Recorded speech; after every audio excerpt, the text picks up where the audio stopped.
অস্ট্রেলিয়াতে সানডে মানে either weekend shift or household চোরস।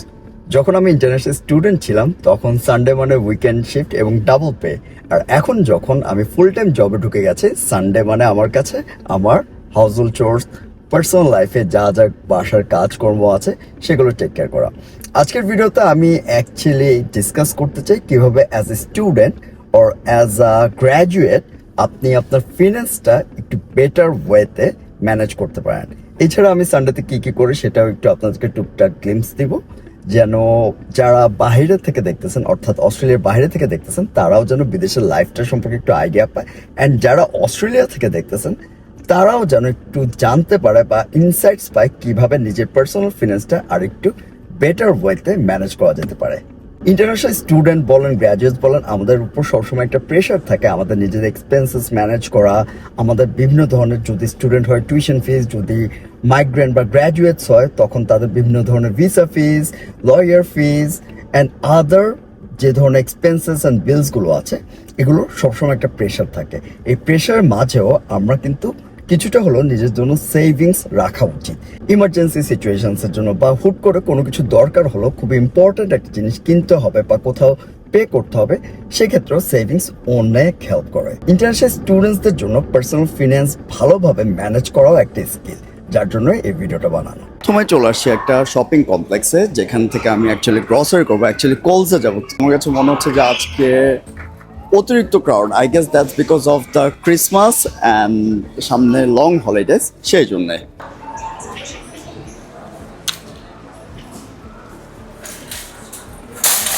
আজকে সানডেতে কোলস থেকে কিনলাম সবজি, পানি, dishwasher and laundry powder, I mean washing powder. যেহেতু সামার তাই কিনে নিলাম কোক এবং বাটার চিকেন।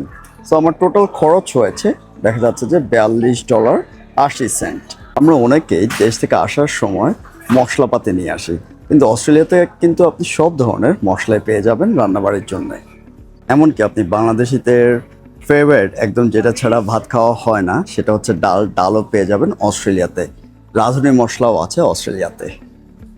অস্ট্রেলিয়াতে বাংলাদেশিদের একটা প্রাইমারি কনসার্ন হচ্ছে হালাল মাংস খুঁজে পাওয়া এবং হালাল দোকান থেকে মাংস কিনে নেওয়া। তো আমি একটা ঠিক তেমনি হালাল একটা দোকান থেকে 1 কেজি গরুর মাংস এবং 1 কেজি মুরগির মাংস কিনে নিলাম আমার এক সপ্তাহের তরকারি হিসেবে। তো এখানে আমার খরচ হয়েছে দেখা যাচ্ছে $42.80। এইখানে এসে সবাই ট্রলি জমা দেয়। এখানে যে পরিমাণ ট্রলি জমে আছে তার থেকে বোঝাই যাচ্ছে যে আজকে সানডেতে কি পরিমাণ মানুষজন গ্রসারি শপিং করতে আসছে। আমরা যদি আজকের গ্রসারি শপিংটা হিসাব করি, অর্থাৎ আজকে সানডের গ্রসারি শপিং, আমি জাস্ট এক সপ্তাহের জন্য তরকারি কিনলাম, যেখানে আমি শাক সবজি মাংস কিনেছি। এখানে কিন্তু আমি কোনো চাল ডালও কিনিনি বা সকালের ব্রেকফাস্ট স্ন্যাক্স কোনো কিছুই কেনা হয়নি। সো আমার ইন টোটাল খরচ হয়েছে $85 মতো। আমরা যদি বাকি আমাদের চাল ডাল ব্রেকফাস্ট এবং স্ন্যাক্স এগুলো কাউন্ট করি, তার মানে প্রতি সপ্তাহে একজন পার্সনের জন্য ইন এভারেজ $150 থেকে $200 খরচ হবে। আজকের গ্রসারি শপিংটা দেখানোর মেইন রিজনই হচ্ছে আপনাকে একটা ধারণা দেওয়া যে কি পরিমাণ খরচ হতে পারে যারা অস্ট্রেলিয়ার বাইরে থেকে দেখছেন। আর আমরা যারা অস্ট্রেলিয়া থেকে দেখছি আমরা জানি যে আমরা আলডিতে গেলে, কস্কোতে গেলে মোটামুটি 20 থেকে 30% সেভ করা যাবে যদি আলডি বা কস্কো বা কখনো যদি আমরা ডিসকাউন্টসে কেনাকাটা করি। আমাদের আজকের গ্রসারি শপিং শেষ। এখন আমি যাব গাড়ি ফুয়েল আপ করতে, অর্থাৎ গাড়িতে তেল ঢুকাতে, দেখি সেখানে আমাদের কত খরচ হয়। গাড়ির ফুয়েল ট্যাঙ্ক একদমই খালি ছিল, তাই ডিসাইড করলাম ফুল ফুয়েল ট্যাঙ্কটা আজকে রিফিল করে নেব।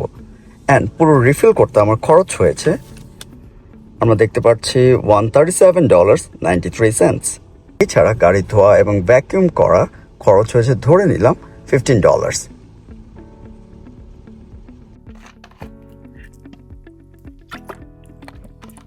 যা কোক কিনে আনছি এর মধ্যে এক বোতল যেটা 1.5 লিটার ছিল সেটা অলমোস্ট শেষ। আমি খুবই কোক ফ্রিক। এখন আমি আপনাকে আমার পার্সোনাল ফিনান্স দেখাবো। সো আমি এক্সেল শিটটা খুলে দেখাবো। যখন আমি এক্সেলে প্রত্যেকটা খরচ এবং প্রত্যেকটা সেভিংস পুট করব বা এক্সেলে নোট করে রাখবো, তখন না অ্যাকচুয়ালি আমি অ্যানালাইসিস করতে পারবো যে আমার ফিনান্সিয়াল স্টেজটা এখন কোন দিকে যাচ্ছে। আমি কি পজিটিভে আছি নাকি আমি নেগেটিভে আছি। আচ্ছা, সেটা আমি ওপেন করে রাখলাম। সো আপনার যদি শীটের নিচে ট্যাবগুলোতে দেখেন, দেখতে পারবেন যে নভেম্বরের 2025 আছে, ডিসেম্বর 2025 আছে, পেয়েবল আছে, রিসিভেবল আছে, ইনভেস্টমেন্টস অ্যান্ড সেভিংস আছে, উইশলিস্ট অ্যান্ড ওয়েস্টেড আছে এবং 100K টার্গেট। আপনি যদি একটু শীটের উপরের দিকে দেখেন, আপনি দেখতে পারবেন আমি কবে কোথায় কোন কোন স্পেসিফিক সেক্টরে খরচ করছি অ্যান্ড সব ডিটেলস আমি নোট ডাউন করি। এখন আমরা আছি পেয়েবল শিটে। পেয়েবল শিটটা যদি আপনি একটু দেখেন, আমি এই যে এখানে সব কিছু কোথায় কখন পে করা লাগতো সব কিছুই আমি রেখে দিছি। এখন আছি আমি রিসিভেবল শিটে। সো এইটা হচ্ছে যে আমার রিসিভেবল শিট। এখানে আমি কার থেকে কখন কোন টাকা পাই বা কীভাবে টাকা পাই সব কিছুই ডিটেলস রেখে দিছি। এটা আমার ইনভেস্টমেন্ট শিট। হয়তো ইন ফিউচার আমি একটা সেপারেট ভিডিও বানাবো যারা ইন্টারন্যাশনাল স্টুডেন্টস বা গ্র্যাজুয়েটস বা মাইগ্রেন্টস আছেন কীভাবে স্টকে ইনভেস্ট করতে পারেন, হয়তো ইন ফিউচার আমি একটা ভিডিও বানাতেও পারি। Let's see. জাস্ট একটা গ্লিম্পস দেওয়ার চেষ্টা করছি যেন আপনি বুঝতে পারেন যে আমি কিভাবে আমার ফিনান্সটা ম্যানেজ করতেছি। এই ভিডিওটা জিস্ট হচ্ছে একজন ইন্টারন্যাশনাল স্টুডেন্ট বা একজন গ্র্যাজুয়েট বা একজন মাইগ্রেন্টের কতটুকু নিজের এক্সপেন্সেসের উপর, নিজের ইনকামের উপর কন্ট্রোল রাখা যায় অ্যান্ড কত বেটার ওয়েতে সেটা ম্যানেজ করা যায়। আমাকে জানাবেন ভিডিওটা আপনার কাছে কেমন লেগেছে। রিয়েল লাইফ নিয়ে যদি আপনারা আরও ভিডিওস চান সেটাও কমেন্টে জানাবেন। ইনশাল্লাহ I'll try to make more videos like this. Thank you. দেখা হবে নেক্সট ভিডিওতে। আসসালামু আলাইকুম।